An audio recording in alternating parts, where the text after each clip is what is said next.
오늘 현장과 밴드로 예배드리시는 우리 모든 분들 잘 오셨습니다. 예수님의 이름으로 환영하고 축복합니다. 우리 좌우에 계신 분들과 함께 이렇게 인사하도록 하겠습니다. 저녁 예배 드리느라 수고가 많으십니다. 이렇게 인사하겠습니다. 시작. 수고가 많으십니다. 네, 사실 이 주말 저녁에 교회 나와서 예배 드린다는 것이 절대로 쉬운 일이 아닙니다. 여러분들의 헌신과 수고를 하나님이 반드시 기억해 줄 줄로 믿습니다. 특별히 올 한 해 우리 소양교회 안에서 드려지는 모든 예배를 통해서 여러분 삶 가운데 하나님의 구체적인 은혜가 임하는 귀한 축복이 있기를 예수님의 이름으로 축원하겠습니다. 오늘은 성지를 생각하다 15번째 시간입니다. 수리아의 안디옥에 대해서 우리 함께 말씀을 나누도록 하겠습니다. 초대교회 역사에서 가장 중요한 교회 두 개가 있습니다. 바로 예루살렘 교회와 안디옥 교회입니다. 예루살렘 교회는 최초의 기독교회입니다. 예수님이 이 기독교 운동을 일으키셨잖아요. 근데 그 운동 후에 이제 교회가 세워지게 되는데 그때 처음으로 세워진 교회, 그러니까 말 그대로 이 초대교회가 이제 예루살렘 교회가 되는 것입니다. 예수님의 12사도가 예루살렘에서 세운 교회입니다. 자, 반면에 안디옥 교회는 최초의 이방인 교회였습니다. 그러니까 본토 이스라엘이 아니라 해외에서, 그러니까 그 이국 땅에서 처음으로 세워진 이제 이방 교회가 안디옥 교회입니다. 우리가 아마 이 교회의 역사적인 의의를 본다면 뭐 예루살렘 교회나 안디옥 교회나 그 의의는 뭐 서로 이렇게 비슷할 겁니다. 자, 그러면 이 두 교회의 실제적인 규모는 어땠을까요? 자, 예루살렘은 그 당시에 뭐 유대인들에게는 종교적인 중심지로 굉장히 중요하게 여겨졌지만 사실 물리적으로 보면 굉장히 작은 도시에 불과했습니다. 그러니까 그렇게 작은 도시에 있었던 예루살렘 교회는 이게 상대적으로 또 비교적 작은 교회일 수밖에 없었죠. 자, 그러면 안디옥은 어땠을까요? 안디옥은 굉장히 큰 도시였습니다. 얼마나 큰 도시였냐면 이 초대교회 배경이 로마 제국이잖아요. 이 로마 제국 내에서 이 로마 제국을 대표하는 이 3대 도시 중에 하나였습니다. 자, 우리 지도를 한번 보겠습니다. 자, 지도를 보면 자, 이게 당시 이제 로마 제국의 영토예요. 그러니까 이 로마 제국은 이 지중해 세계를 다 장악을 했었습니다. 그리고 지도를 보면 그 3대 도시가 어디인지 다 보이시죠? 자, 유럽 대륙을 대표하는 로마가 있었고요.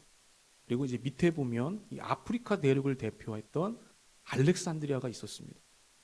그리고 오른쪽 옆에 보면 이제 중동 지역을 대표했던 안디옥이 있었습니다.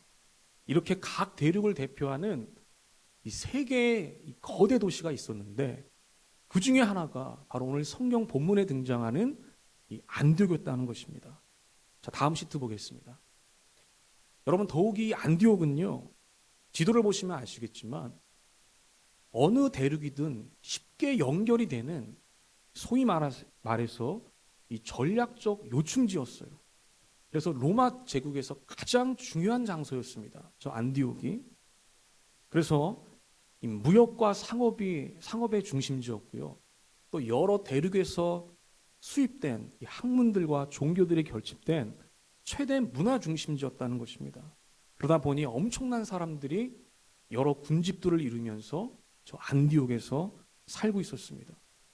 학자들에 의하면 저 당시에 이 안디옥에 약 50만 명에서 80만 명까지 사람들이 살고 있었다고 해요. 여러분, 저 당시가 지금으로부터 몇 년 전이죠? 2000년 전이잖아요.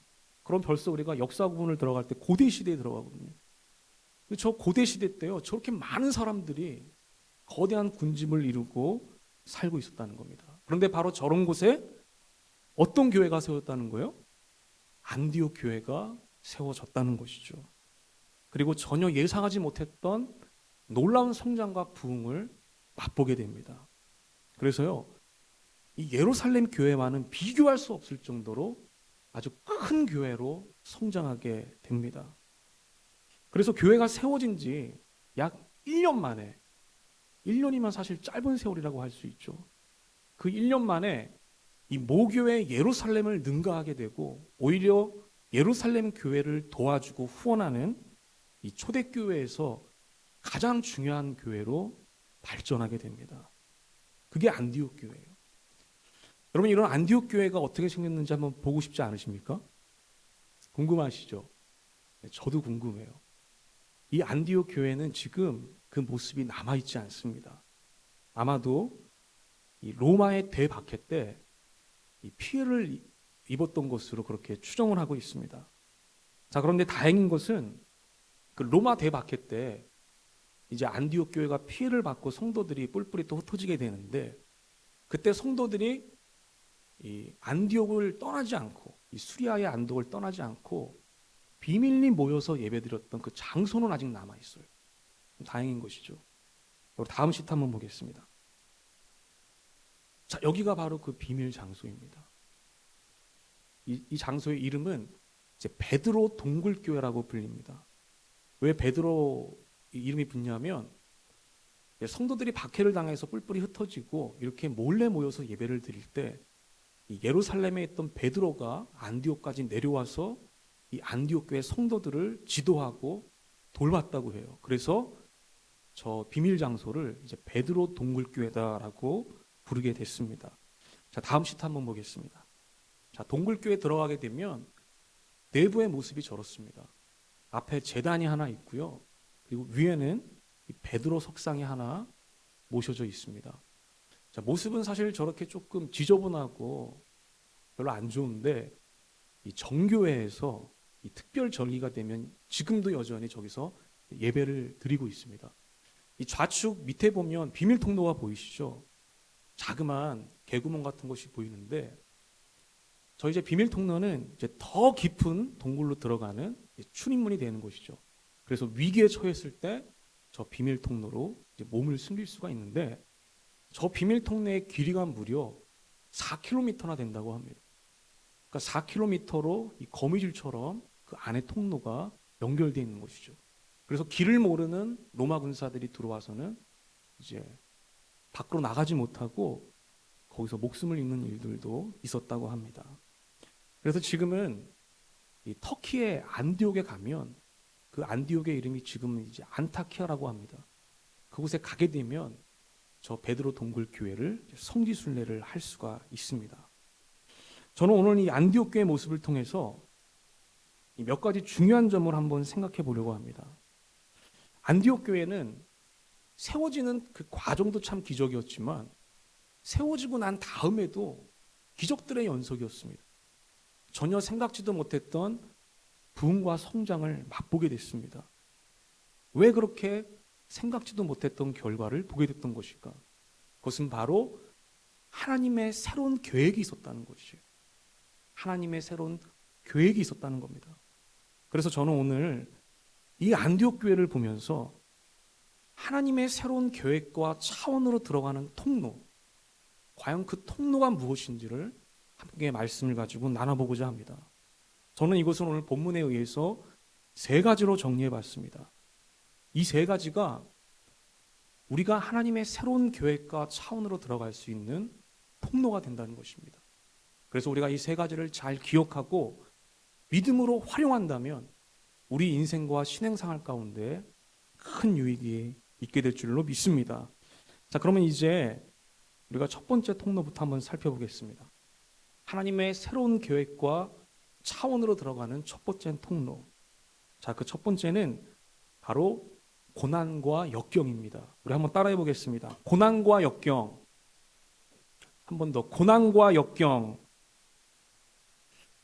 여러분, 하나님은 이 고난과 역경을 통해서요, 완전히 새로운 교회, 이 안디옥 교회를 세우게 됐어요.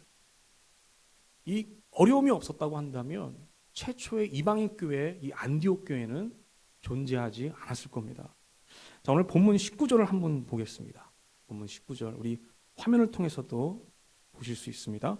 19절 다 같이 한번 읽어보겠습니다. 시작. 그때 스데반의 일로 일어난 환란으로 말미암아 흩어진 자들이 베니게와 구브로와 안디옥까지 이르러 유대인에게만 말씀을 전하는데. 아멘. 여러분, 사도행전 7장에 보면 그 유명한 집사 스데반 집사가 죽임을 당하게 됩니다. 그러니까 좋게 말하면 순교를 당하게 돼요. 그런데 스데반의 죽음은요, 이 정당한 법 집행이 아니었습니다. 로마 정부가 법대로 해서 스데반을 죽인 것이 아니었어요. 스데반이 어떻게 죽었죠?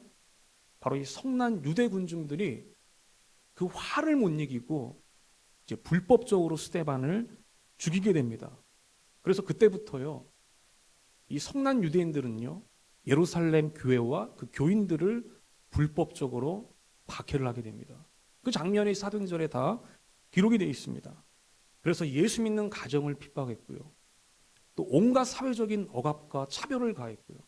심지어는 테러를 통해서 그들의 목숨을 빼앗기도 했습니다. 이렇게 강압적인 이 압박을 계속 지속하다 보면 예루살렘 교회가 자연적으로 와야 될 것이라고 생각했던 것이죠. 자, 그러다 보니 여러분, 예루살렘 교회 교인들이 유대 지역에서 점점 살기가 힘들어지는 거예요. 그럴 거잖아요. 차별을 가하고 억압을 가하는데 어떻게 살 수가 있겠습니다?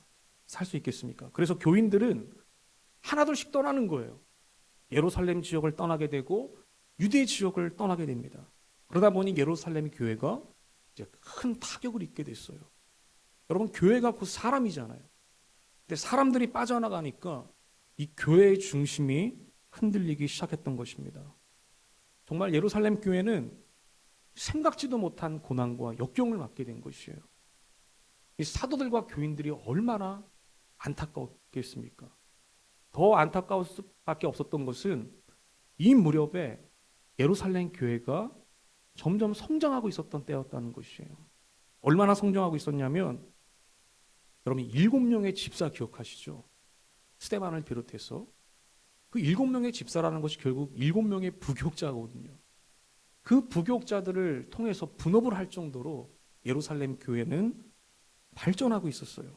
그런데 전혀 예상하지 못한 철퇴를 맞게 된 것이에요. 물론 순간마다 고비는 있었지만 일이 척척 진행이 됐거든요. 가는 곳마다 기적이 일어났어요. 표적이 나타났습니다. 복음을 전하면 하나님의 능력과 말씀의 능력이 나타났어요. 아마 사도들과 교인들은 그러한 모습을 보면서 장밋빛 미래를 상상했을 것입니다. 그런데 전혀 예상하지 못한 어려움을 만나게 된 것이에요. 얼마나 상심이 컸겠습니까? 그런데 참 재미나면서도 놀라운 것은 그런 예루살렘 교회의 역경과 고난이요, 하나님의 새로운 계획과 차원으로 들어가는 통로로 작용을 했다는 것이에요. 아까 봤던 19절에 보면 여러분, 안디옥 교회를 세운 사람들이 나와요. 자, 19절에 보면 그 사람들이 누구로 나옵니까? 환난 때문에 흩어진 자들이라고 나옵니다. 바로 예루살렘 교회의 박해를 피해서 안디옥까지 내려온 사람들이에요. 그 사람들에 의해서 생각지도 못했던 그 고난과 역경 때문에 상심이 컸던 그 사람들을 통해서 하나님께서 완전히 새로운 교회를 세우시게 됐던 것이죠. 여러분, 이처럼 예루살렘 교회의 역경과 고난은 하나님의 새로운 계획과 차원으로 들어갔던 통로가 됐다는 것이죠. 여러분, 이 원리는 오늘 우리들에게도 마찬가지로 작용할 수 있다는 것이에요.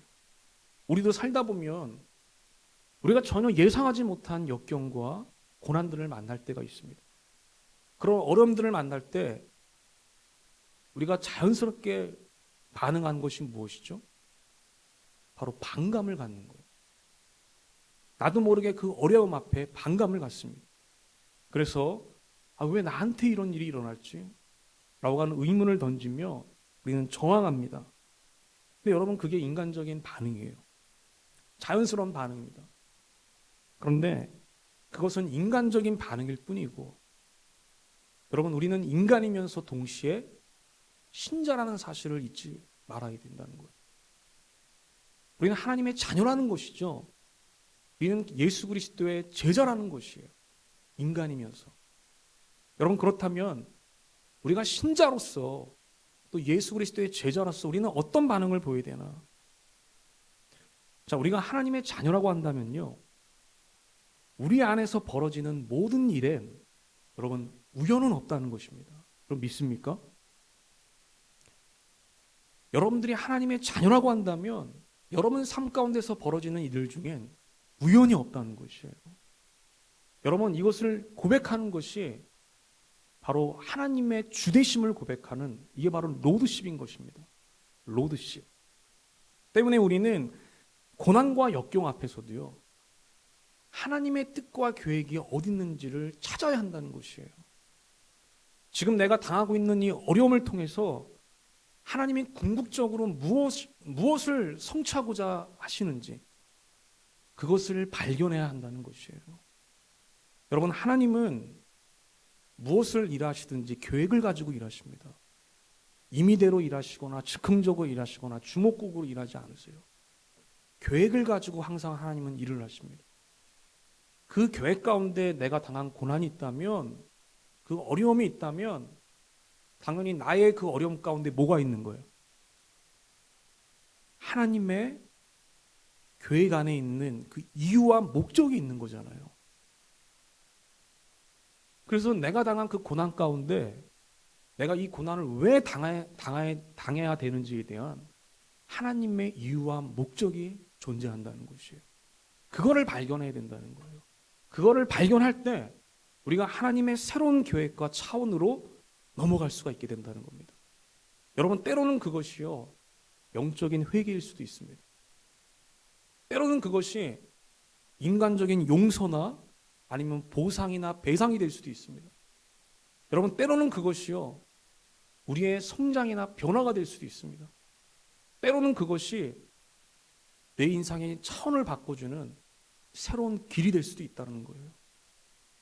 여러분, 그래서 하나님이 주시는 그 고난 속에는 우리 인생을 향한 새로운 길과 방향이 숨겨 있다는 것입니다. 그것을 우리가 발견해야 된다는 것이에요. 그래서 무엇이 되었건 간에 하나님의 자녀가 당하는 그 고난과 역경 속엔 하나님의 새로운 계획과 차원으로 들어가는 통로가 숨겨져 있다는 것이에요. 여러분, 그 통로를 발견하는 저와 여러분 되기를 주님의 이름으로 축원합니다.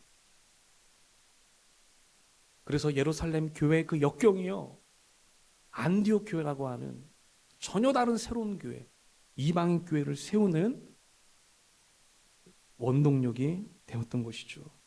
여러분, 우리 모두에게도 그런 은혜가 있기를 예수님의 이름으로 축복합니다. 여러분, 첫 번째 통로가 뭐라고요? 고난과 역경입니다. 한 번 더 따라 보겠습니다. 고난과 역경, 그것이 첫 번째 통로예요. 자, 두 번째는 도전과 시도입니다. 도전과 시도. 자, 우리 한번 따라해 보겠습니다. 도전하고 시도하라. 한 번 더. 도전하고 시도하라. 여러분, 우리의 새로운 도전과 시도가 하나님의 새로운 계획과 차원으로 들어가는 통로가 된다는 것입니다.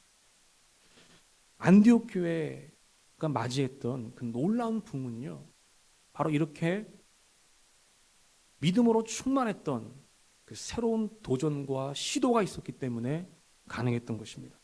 자, 본문 20절이 그거를 말해주는데 우리 20절을 다 같이 한번 읽어보도록 하겠습니다. 20절 시작. 그중에 그브로와 구레네 몇 사람이 안디옥에 이르러 헬레나에게도 말하여 주 예수를 전파하니. 아멘. 자, 예루살렘 교회는 크게 두 종류의 교인으로 나눠집니다. 자, 예루살렘 교회가 어떤 교회라고 했죠? 최초의 기독교라고 했죠. 최초의 기독교회, 예루살렘 교회입니다. 그런데 그 최초의 교회는요, 두 가지 성도로 구분이 돼요. 하나는 히브리파 유대인이고요, 하나는 헬라파 유대인입니다. 여러분, 히브리파 유대인은 이스라엘 땅에서 태어나고 자란 유대인이에요. 그러니까 본토 유대인이죠.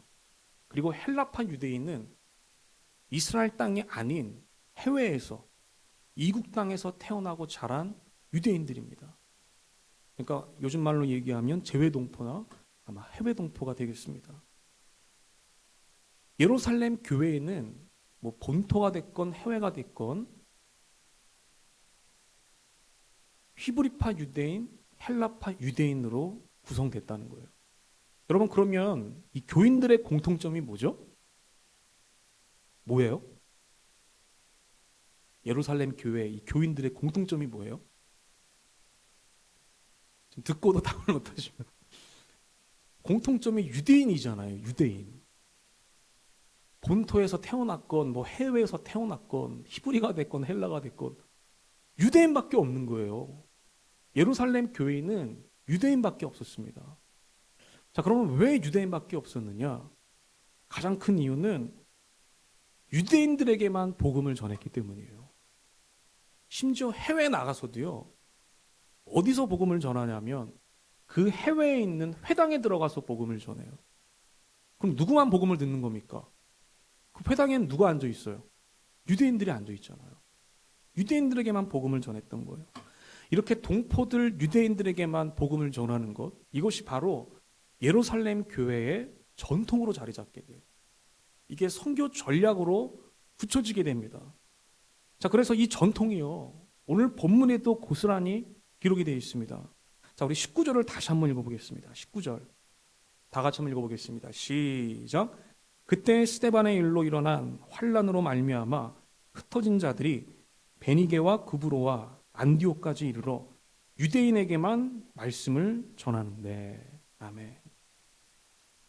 여러분, 박해를 피해서 안디옥까지 왔는데 거기 와서도 누구에게만 복음을 전하는 것이죠? 유대에게만은 복음을 전했다고 얘기해요. 여러분, 이게 유대인들의 특징이에요. 유대인들은 한 번 세운 전통은 절대로 깨트리지 않습니다. 그게 유대인들의 특징이에요.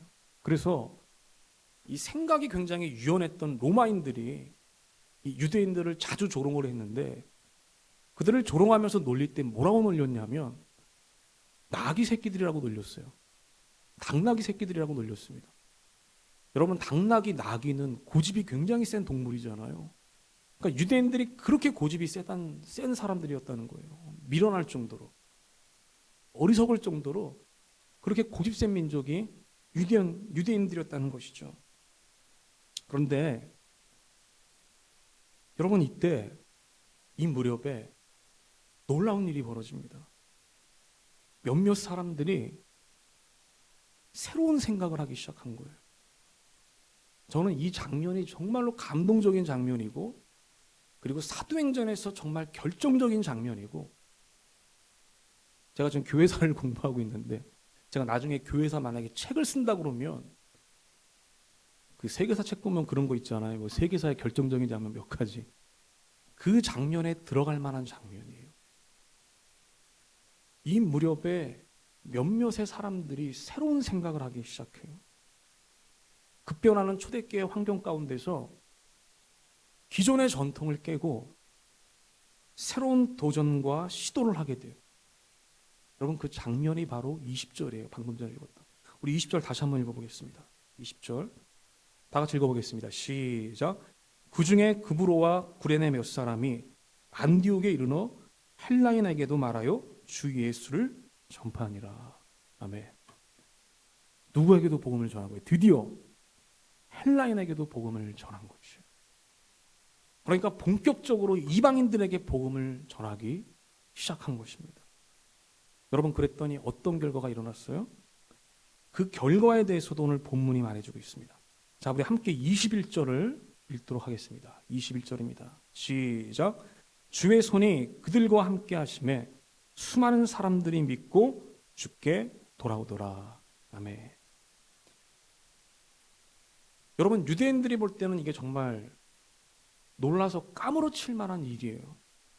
복음을 선포하니까 헬라인들에게, 여기서 헬라인이라고 하는 것은 그리스인들만을 얘기하는 게 아니에요. 그때는 로마 제국 전체 제국이었기 때문에 모든 이방인들을 헬라인이라고 통칭했습니다. 이방인들에게 복음을 전하니까요, 그 복음이 연쇄 반응을 일으켜서 수많은 이방 사람들이 회심하고 돌아오게 됩니다. 자, 여기 21절에 보니까 수많은 사람들이라고 성경이 표현하고 있죠. 우리가 한글 성경을 보면 이 수많은 사람들이 어느 정도의 규모인지 전혀 짐작을 할 수가 없습니다. 그런데 영어 성경을 보면 여러분, 정확하게 번역을 해놨어요. 영어 성경에 뭐라고 되어 있냐면 great number라고 되어 있습니다. great number. 여러분 great란 형용사 아시잖아요. 위대하다, 위대한, 대단한, 거대한 이런 형용사잖아요. great number예요. 이 great number는 사람이 셀 수 없을 정도의 엄청난 수를 얘기하는 겁니다. 사람이 헤아릴 수가 없는 거예요. 눈으로는. 자, 여러분 베드로가 설교에서 몇 명이 회심했죠? 유대인들이 몇 명이 회심했죠? 3,000명이 회심을 했습니다. 유대인 3,000명이 회심하고 돌아왔다라고 성경은 기록하고 있어요. 자, 그런데 구체적으로 3,000명인지 어떻게 알았을까요? 네? 그냥 눈대중으로 쓴 건가요? 성경 이렇게 막. 그게 아니죠. 3,000명을 다 셌다는 거예요. 그러니까 이 3,000명은 이 3,000명 정도는 세어보는 게 가능한 숫자예요. 사람이 눈으로 혹은 손가락으로. 자, 그런데 여러분 이 그레이트 넘버는요. 셀 수가 없는 숫자입니다. 구체적으로 세기가 힘들어서 그레이트 넘버라고 쓴 거예요. 그러니까 이 말의 의미는 뭐냐면 유대인들이 회심하고 돌아온 숫자보다 누가 더 많다는 겁니까? 이방인들이 회심하고 돌아온 숫자가 더 많다는 것을 보여주는 것이에요. 여러분 이것은 유대 신자들이 볼 때는 믿기 어려운 장면이었습니다. 이해할 수가 없는 장면이에요. 왜냐하면 아니 경건한 유대인들보다 어떻게 짐승 같은 이방인들이 더 많은 구원을 받을 수가 있을까? 전통적인 사고로는 도저히 이해할 수가 없었던 것이죠. 자, 그런데 그것이요 바로 이 초대교회를 이끌어 가셨던 하나님의 새로운 구원 계획이자 새로운 차원이었다는 것이에요. 여러분 그것을 어떻게 볼 수 있었습니까? 바로 깨어있는 소수들의 믿음으로 충만한 새로운 도전과 시도가 있었기 때문에 그 하나님의 새로운 계획과 차원을 경험할 수가 있게 됐다는 것이에요. 여러분 저는 우리 모두에게도 이런 은혜가 있기를 주님의 이름으로 축원합니다. 깨어있는 소수가 되기를 예수님의 이름으로 축복합니다. 제가 이 말씀을 묵상하면서 요즘 우리 한국 교회에도 이런 믿음의 도전과 시도가 필요하지 않느냐 이런 생각을 하게 됐어요. 교회가 코로나 시국을 만나면서 많은 어려움을 당하고 있습니다. 우리가 그동안 목숨처럼 지켜왔던 여러 전통들과 제도들과 방법들이 무용한 것처럼 보입니다. 심지어는 비효율적이고 공공의 선을 해치는 것처럼 보일 때도 있습니다. 그렇게 부당한 오해를 당하고 있고 심지어는 공격도 당하잖아요. 그런데 어쩌면 우리가 당하는 이 어려움들이 하나님의 새로운 계획과 차원으로 넘어가는 관문이 될 수도 있겠다라는 생각을 하게 됐습니다. 그래서 저는 지금 얼마나 상황이 급변하고 있습니까? 초대교회 상황처럼 우리 한국교회 상황, 아니 세계교회 상황이 급변하고 있는 상황 가운데 우리가 과거의 가치들, 기존의 가치들만을 붙잡고 안절부절하는 것이 아니라 안디옥 교회 껴있는 소수들처럼 믿음으로 충만한 새로운 도전과 시도가 필요할 때일 수도 있겠구나라는 생각을 제가 해보게 됐습니다. 하나님은 그런 새로운 도전과 시도를 통해서 우리 한국교회와 세계교회 가운데 새로운 차원을 열어주실 수도 있는 것이죠. 그것이 무엇인지는 우리가 상상할 수 없어요. 그러나 분명한 것은 하나님께서는 깨어있는 소수들의 그 믿음의 도전과 시도를 선하게 사용하신다는 것이에요. 능력 있게 사용하신다는 겁니다. 영향력 있게 사용하실 거라는 겁니다. 저는 우리 교회와 또 우리 모든 교육자들과 우리 모든 중직자들이 그렇게 사용되어지기를 예수님의 이름으로 축복합니다. 여러분 비단 교회뿐만이 아니라 우리 개개인의 삶도 마찬가지예요. 저는 여러분들이 여러 난관과 문제 앞에서 믿음의 도전을 하기를 축복합니다. 그래서 문제 앞에서 넘어지는 사람이 아니라 그 문제를 넘어서는 자가 되기를 주님의 이름으로 축복합니다. 어떻게 해야 그런 사람이 될 수 있겠습니까? 우리가 끝까지 포기하지 않을 때 그렇게 될 수 있거든. 그리고 믿음의 도전과 시도를 멈추지 않을 때 우리는 그렇게 될 수가 있는 것입니다. 그렇게 될 때 우리는 넘어지는 자가 아니라 넘어서는 자가 될 수 있는 것입니다. 우리 모두가 그렇게 되기를 예수님의 이름으로 축복합니다. 자, 마지막 세 번째 통로는 편견을 깨는 것입니다. 한번 따라해 보겠습니다. 편견을 깨트리자. 자, 한 번 더. 편견을 깨트리자. 여러분, 우리 안에 있는 편견이 깨질 때 하나님의 새로운 계획과 차원을 경험할 수 있는 통로가 열리게 된다는 것이에요. 여러분, 편견이 무엇이죠? 내가 참이라고 믿는 어떤 고정된 생각이에요. 그래서 고정관념이라고 할 수도 있습니다. 그런데 문제는 그 고정된 생각이 틀릴 수도 있다는 거예요. 내 안에 고정되어 있는 어떤 생각이 내가 참이라고 믿고 있는 그 생각이 검증되지 아니한 생각일 수도 있다는 거예요. 제대로 검증해 보지 않는 생각일 수도 있다는 거예요. 그러니까 공정하지 않는 생각이잖아요. 공정하지 않고 치우쳐져 있는 생각이 될 수 있다는 거예요.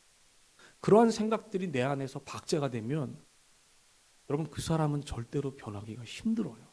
웬만해선 변하기가 힘듭니다. 그게 편견의 강력한 힘이에요.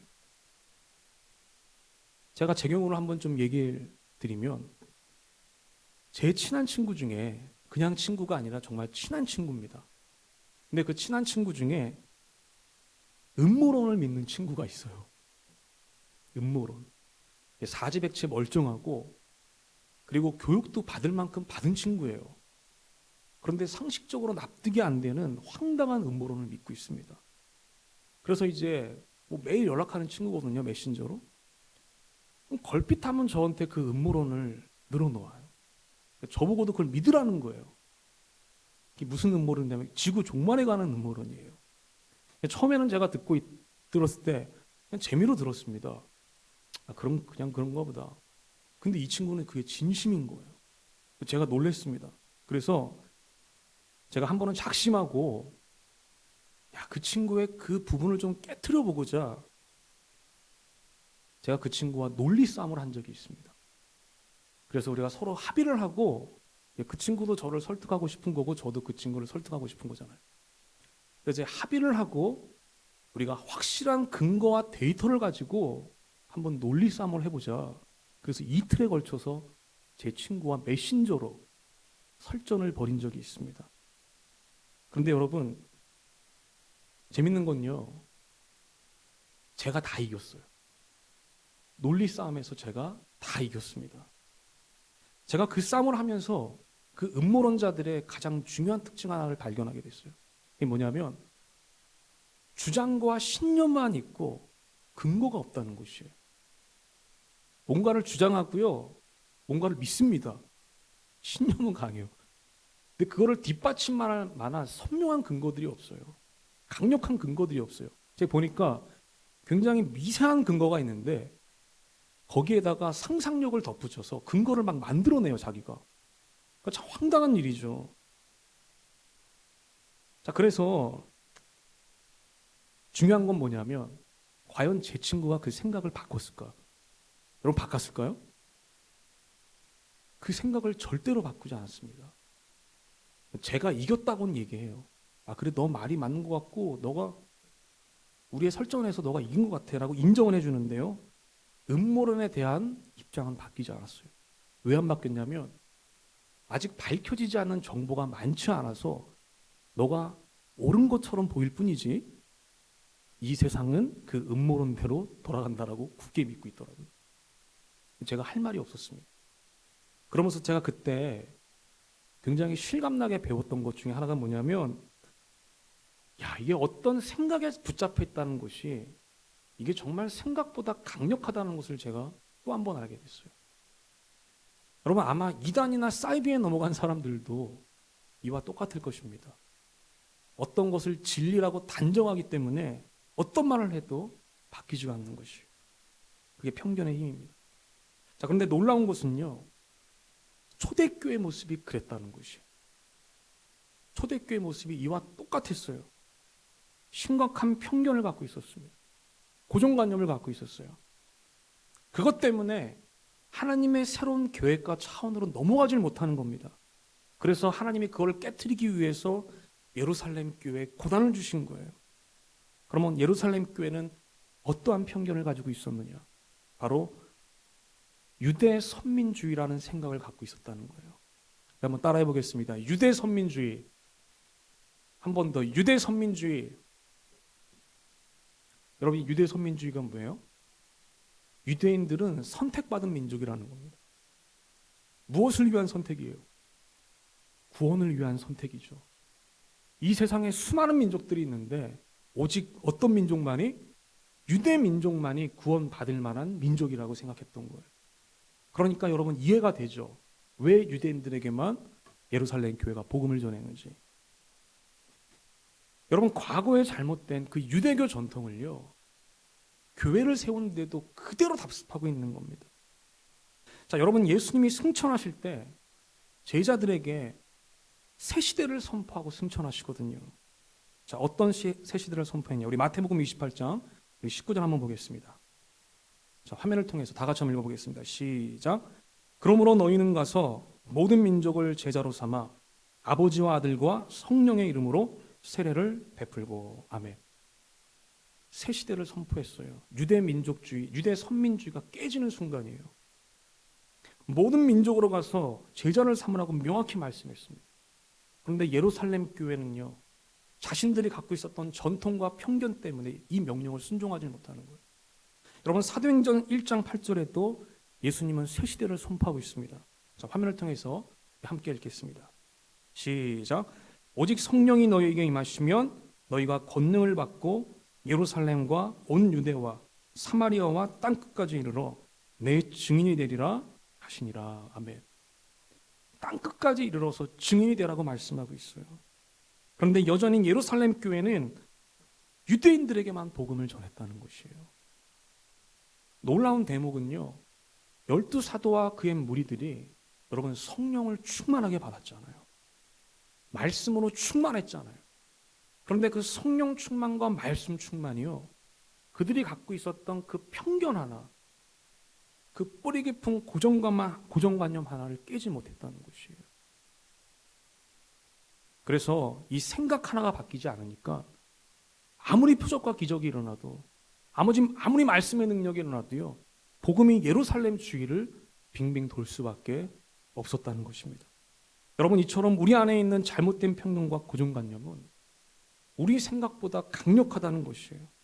하나님의 새로운 계획과 차원으로 넘어가는데 방해가 될 정도로 강력한 것이 우리의 편견과 잘못된 고정관념이라는 것입니다.